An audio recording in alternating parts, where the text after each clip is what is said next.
Vamos saber agora como o mercado reagiu à PEC das bondades e também as taxas de crescimento, as expectativas de crescimento do PIB aqui no Brasil. Agora, no mercado financeiro, com Sami Dana. Boa tarde, Sami.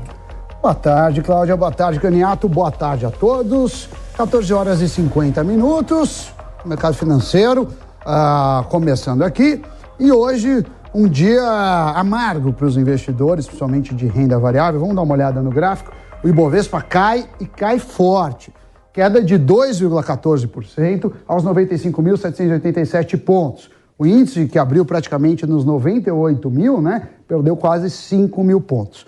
Os motivos: preocupações com recessão global, vieram números fracos da economia americana, os balanços, a temporada de balanços por lá que começou essa semana, tem também vindo números fracos, e ontem um dos dirigentes do Federal Reserve, que é o Banco Central americano, disse que vai apertar os juros e que pode subir até 1 ponto percentual na próxima reunião. Então, problemas externos e também problemas internos, que a gente vai falar um pouco da LDO, que é a Lei de Diretrizes Orçamentárias, e dessa PEC do ponto de vista fiscal. A gente tem um convidado especial hoje, que é o Alex Agostini. Mas antes de chamá-lo, eu quero mostrar o dólar, como estão as moedas. O dólar opera em alta, 0,64% aos R$ 5,43, mesmo valor do euro, que também está R$ 5,43. No entanto, o euro é uma alta de 0,19%.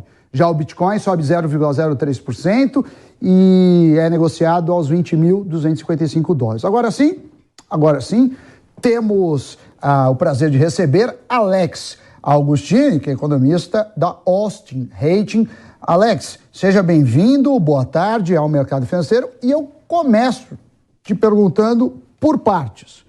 Como você enxergou a aprovação do pacote ontem, em segundo turno, de bondades, pelo menos o governo chama assim, ou o pacote kamikaze, a oposição chama assim? Do ponto de vista econômico, é bom ou é ruim?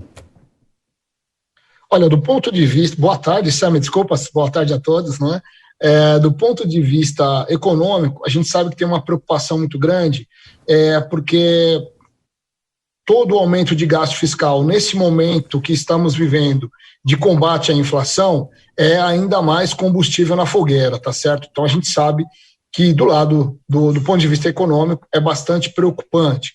Agora, é claro que a gente precisa contextualizar a aprovação do pacote. Num contexto no qual o Brasil ainda vive os efeitos secundários e negativos, deixados pela pandemia, a economia ainda tenta se recuperar. Então, a gente sabe que tem ainda um número de desempregados muito grande, houve o aumento da pobreza no país. Então, de fato, há essa necessidade, sim, do governo em realizar essa proteção social para uma boa camada da população e principalmente aqueles de baixa renda.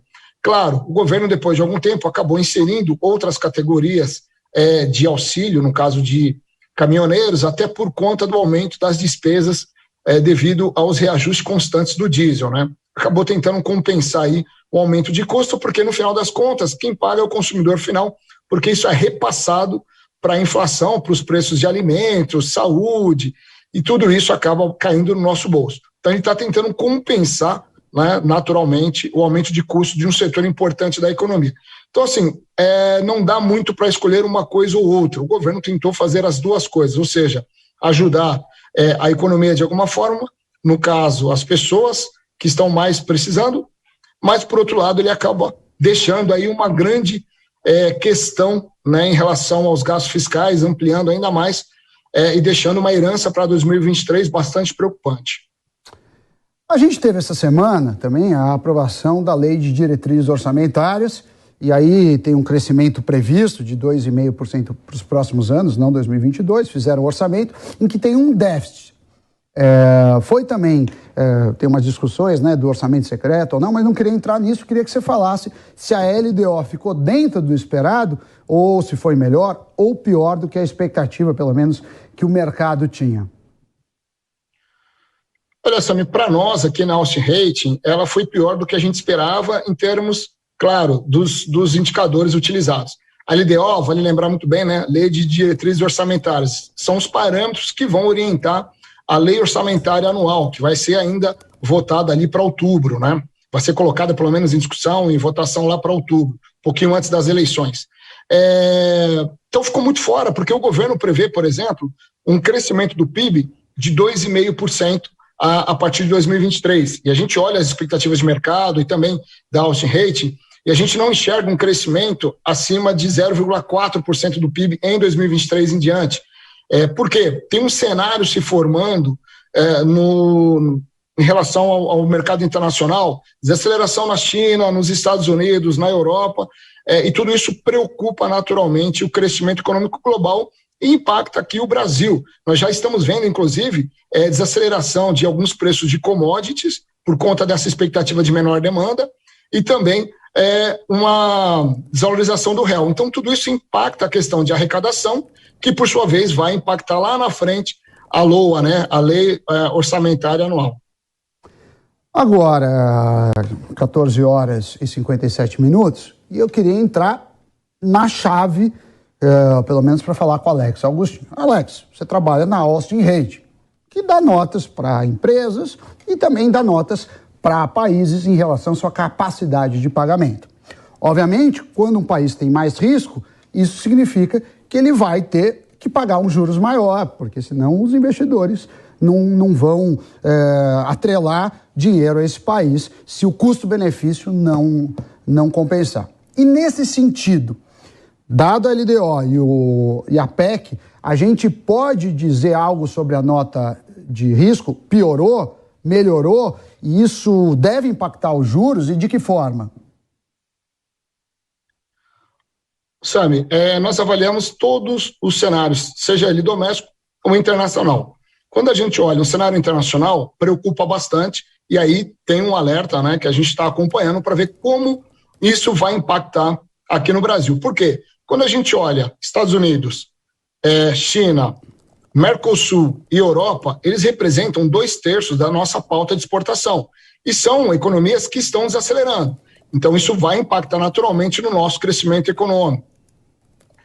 Aliado a isso, a gente olha internamente também como que está se desenvolvendo a economia do lado da dívida pública. O que a gente percebe é que a dívida pública, por mais que a taxa de juros tenha crescido, né, isso impacta a dívida pública, ela ainda está sob controle, né? Então isso não nos traz nenhuma preocupação.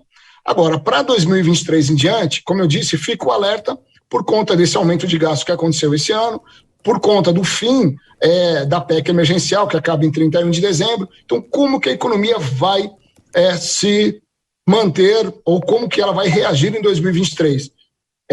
Na visão de uma agência de risco, a gente não age agora diante dos fatos. A gente precisa, ou seja, das expectativas dos fatos que estão acontecendo. A gente precisa que esses fatos se tornem realidade. Aí sim nós vamos agir. Por enquanto, a nota do Brasil, ela está preservada. O Brasil, infelizmente, ainda não faz parte daquele grupo seleto, né, de grau investimento. A Austin foi a primeira a reduzir o Brasil lá em 2015, por conta da crise ocorrida lá em 2015. E aí nós mantemos, então, a nota ainda em 2 vezes menos. A gente precisa observar um pouco mais para saber se vai ter um impacto negativo ou não. Por enquanto, a gente não enxerga nenhum cenário positivo. Hoje, se você me perguntar sobre qual é o viés para a nota, é muito mais por um viés de redução da expectativa da nota, saindo de neutro para negativo, do que uma melhora hoje. Agora, é claro que a gente precisa acompanhar o desenvolvimento dos indicadores, do cenário global, para aí sim determinar a posição da Austin. Alex Agostini, da Austin Rate, muito obrigado pela sua participação aqui no Mercado Financeiro e espero aí que possamos conversar novamente em breve. Tchau, tchau. Agradeço você e todos os ouvintes. Um abraço. Até mais, Sami.